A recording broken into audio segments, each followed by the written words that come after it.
Assalamualaikum warahmatullahi wabarakatuh. Saya Reni Kartika Putri sebagai moderator dan presentator. Di sini kami beranggotakan 3 orang.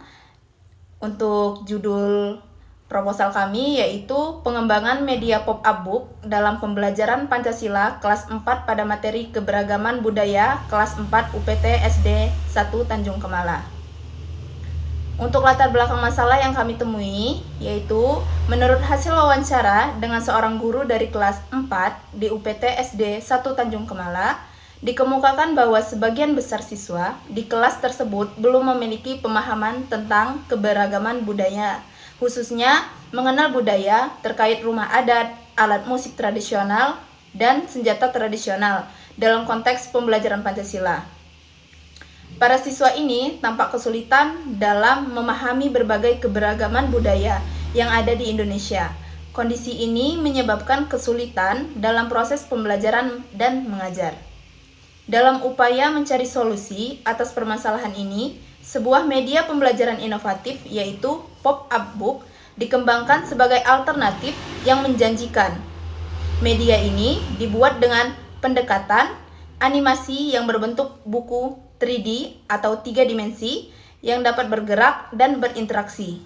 Dan diharapkan media ini dapat menjadi alat yang efektif untuk membantu siswa mengatasnamakan dalam memahami sebuah konsep keberagaman budaya. Dengan menggunakan pop-up book dalam proses pembelajaran Pancasila, terutama dalam materi keberagaman budaya, akan lebih mudah dan menarik bagi siswa sehingga mereka dapat memahami materi dengan lebih baik dan efektif.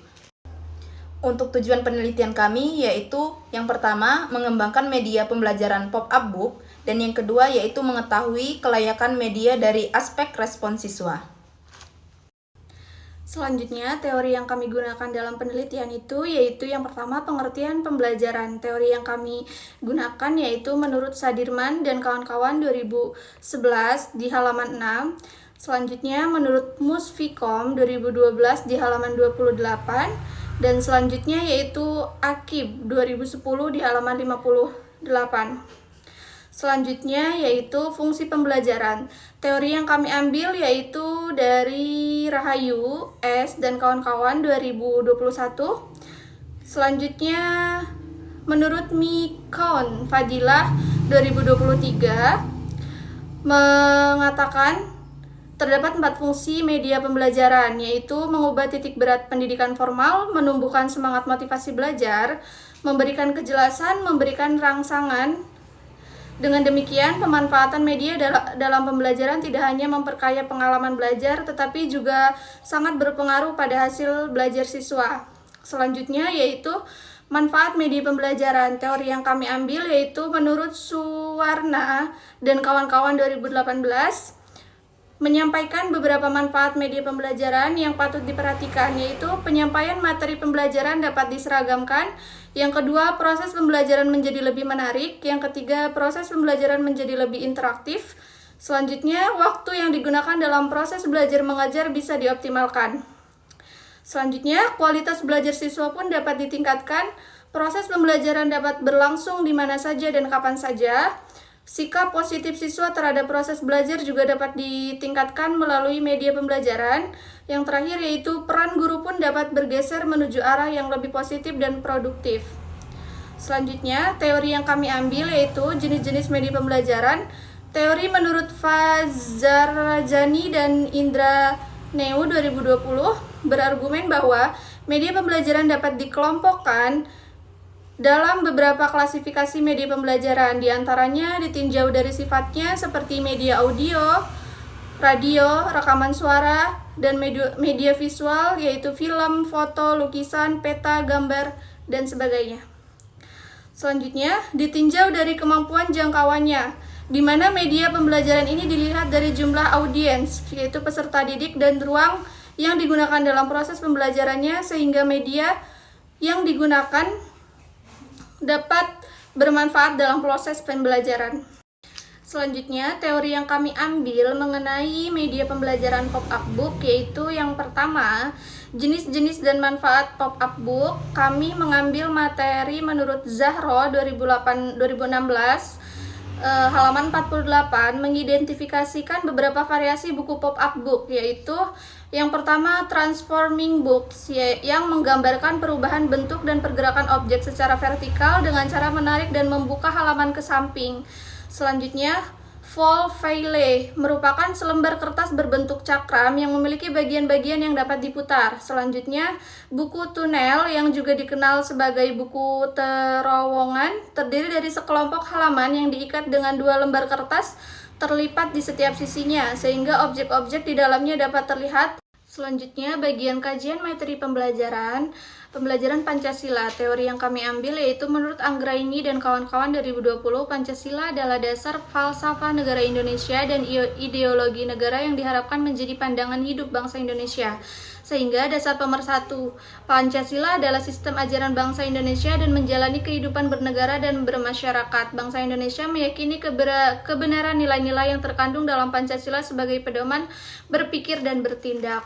Selanjutnya, untuk bab 3, metode penelitian yang kami ambil yaitu yang pertama, selanjutnya yaitu untuk bab 3, teori yang digunakan di bab 3 yaitu yang pertama teknik pengumpulan data yaitu wawancara. Kami mengambil teori menurut Maru UM 2023 dan kedua rehabilitas tes kami mengambil teori Siregar 2013.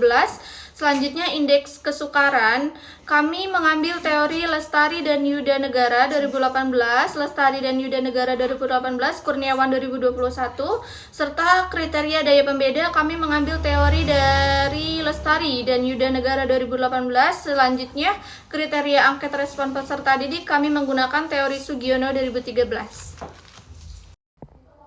Selanjutnya di bagian bab 3 yaitu jenis penelitian. Model penelitian ini adalah penelitian pengembangan ADDIE, Analysis, Design, Development, Implementation, dan Evaluation. Menurut Brandt 2010, ADDIE merupakan model pembelajaran yang disengaja harus berpusat pada siswa, inovatif dan inspiratif. Konsep pengembangan produk yang sistematis sejak terbentuknya komunitas sosial. Membuat produk menggunakan proses ADDIE tetap menjadi salah satu alat yang efektif saat ini, karena ADDIE adalah sebuah proses yang berfungsi sebagai kerangka panduan untuk situasi yang kompleks, maka cocok untuk pengembangan produk pendidikan dan sumber belajar lainnya. Selanjutnya yaitu populasi dan sampel. Populasi ini adalah seluruh siswa kelas 4 di UPT SD Negeri 1 Tanjung Kemala. Sampelnya sebagian siswa kelas 4 UPT SD Negeri 1 Tanjung Kemala.